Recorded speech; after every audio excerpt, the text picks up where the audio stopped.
Hello दोस्तों, तो कैसे हो आप सब। मेरा नाम है आलोक और आप देख रहे हो हॉरर वर्ल्ड 3.2।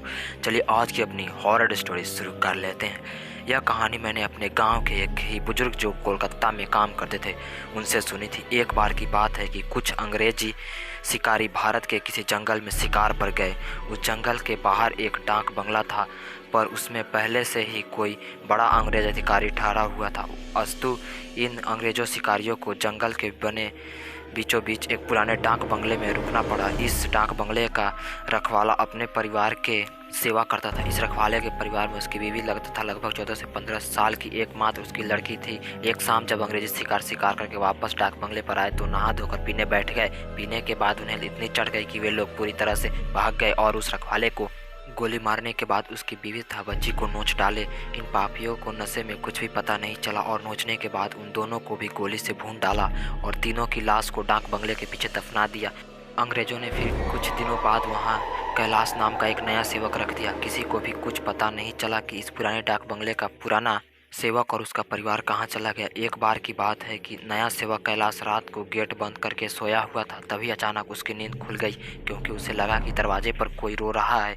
उसने एक हाथ में लाठी उठाया और दूसरे में चिराग, और दरवाजे पर आकर बोला, कौन है, इतनी रात गए, कौन दरवाजे पर रो रहा है। उसने देखा कि एक किशोरी दरवाजे पर बैठी रो रही है। कैलाश उस किशोरी के पास गया और उसके सिर पर हाथ रखते हुए कहा कि बेटी रो मत, अंदर चल। फिर उस किशोरी के अंदर आने पर कैलाश ने उसे पीने के लिए पानी आगे बढ़ाते हुए पूछा कि बेटी तुम कौन हो और इतनी रात को अकेले इस जंगल में क्यों भटक रही हो। कैलाश की इतनी बातें सुनते ही वह किशोरी और तेज फपक कर कुछ समय तक तेज रोने के बाद वह थोड़ा शांत हुई और कैलाश को बताई कि वह इस डाक बंगले के पहले सेवक की पुत्री है। फिर उसने यह भी बताया कि कैसे 4-5 अंग्रेज शिकारियों ने उसके पिता को मार डाला और उसके बाद उसके साथ उसकी माँ की आबरू को नोच डाला। फिर कैसे उसकी माँ तथा उसको भी गोलियों से भूनने के बाद डाक बंगले के पीछे दफना दिया। उस किशोरी की इतनी बात सुनते ही कैलाश पूरी तरह सहम गया। फिर निडरता से देखते हुए पूछा कि ऐसा कैसे हो सकता है, अगर तू मर गई है तो मेरे सामने कैसे बैठी है। कैलाश की आवाज़ सुनते ही वह लड़की अचानक गायब हो गई और कैलाश को कुछ समझ पाए इससे पहले ही वह उस कमरे की दीवार पर उल्टी टहलती नजर आई। कैलाश यह नज़ारा देखकर पूरी तरह से सहम गया। फिर अचानक वह लड़की आकर कैलाश के सामने बैठते हुए बोली कि काका आप डरिए मत, मैं आपको कुछ भी बुरा नहीं करूंगी। धीरे धीरे कैलाश का डर जाता रहा और उसने अपने मस्तक पर आई पसीने की बूंदों को गमछे से पोंछ लिया। फिर उसी रात को उस लड़की ने वह जगह दिखाई जहां उन तीनों को दफनाया गया था।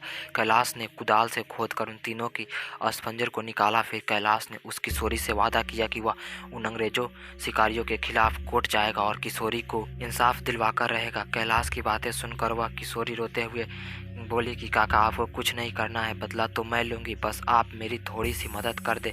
फिर क्या उस किशोरी से बताए अनुसार कैलाश ने बीमारी का बहाना बनाकर उस डाक बंगले की नौकरी छोड़ दी तथा उस किशोरी को किए वादे के अनुसार उस किशोरी के माता पिता की अस्थियों को जला दिया तथा उन दोनों के नाम पर पूजा पाठ भी करवाया। उन दोनों की मुक्ति हो गई, पर लड़की के कहे अनुसार कैलाश ने लड़की के अंतिम संस्कार को जलाया और ना ही उसका क्रियाकर्म के लिए कोई अनुष्ठान पूजा पाठ ही किया, क्योंकि किशोरी ने कहा था कि अगर उसके लिए भी पूजा पाठ हो गई तो वह इस भूतिया योनि से मुक्त हो जाएगी और फिर उन दरिंदों से बदला नहीं ले पाएगी।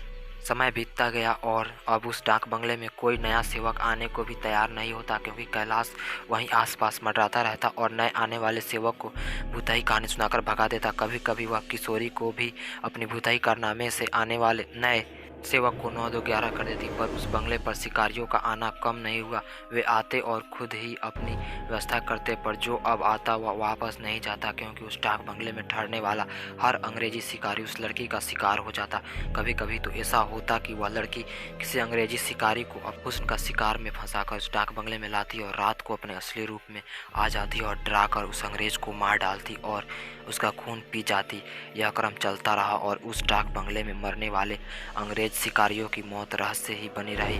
अंग्रेज अधिकारियों के लाखों कोशिश के बावजूद न हत्यारा पकड़ में आता और न ही मारने वाला अंग्रेजी शिकारियों अधिकारियों के मौत का कारण पता चलता। धीरे धीरे यह खबर आसपास के क्षेत्रों में अंग्रेजी शिकारी आदि में फैल गई कि पुराने डाक बंगले में ठहरने वाले हर शिकारी की रात होते ही मौत हो जाती, पर वह दूसरे दिन का सूरज नहीं देख पाता।